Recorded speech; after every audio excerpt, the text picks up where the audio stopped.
السلام علیکم ورحمۃ اللہ وبرکاتہ۔ ہماری ذوالحجہ اسپیشل سیریز جاری ہے اور آج کی ایپیسوڈ میں ہم جانیں گے تکبیرات تشریق کیا ہیں، انہیں کب پڑھا جاتا ہے اور یہ چند الفاظ اتنے خاص کیوں ہیں۔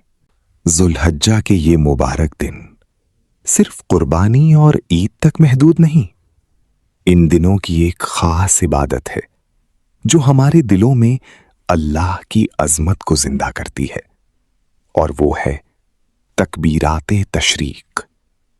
اللہ اکبر، اللہ اکبر، لا الہ الا اللہ، واللہ اکبر، اللہ اکبر، وللہ الحمد۔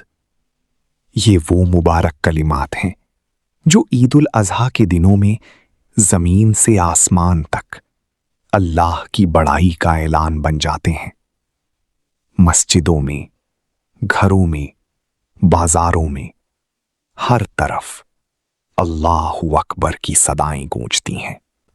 پارہ 2 سورہ بقرہ آیت 203 میں اللہ پاک ارشاد فرماتا ہے، وَاذْكُرُوا اللَّهَ فِي أَيَّامٍ مَّعْدُودَاتٍ۔ ترجمہ کنز ایمان، اور اللہ کی یاد کرو گنے ہوئے دنوں میں۔ تفسیر صراط الجنان میں بیان کیا گیا ہے کہ ان گنے ہوئے دنوں سے مراد ایام تشریق ہیں، اور ذکر اللہ سے مراد نمازوں کے بعد اور دوران حج تکبیرات کہنا ہے۔ سوچیں، اللہ تعالیٰ خود ان دنوں میں اپنے ذکر کا حکم دے رہا ہے۔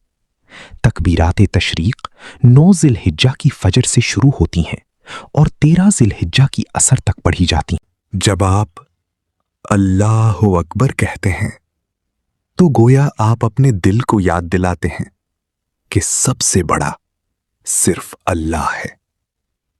آپ کی پریشانیاں، آپ کے خوف، آپ کی مشکلات سب اللہ کے سامنے بہت چھوٹی ہیں۔ اس ذوالحجہ صرف قربانی کی تیاری نہ کریں، اپنی زبان کو بھی اللہ کے ذکر سے آباد کریں۔ ہو سکتا ہے یہی چند تکبیریں آپ کے دل کو وہ سکون دے دیں جس کی آپ مدت سے تلاش میں ہیں۔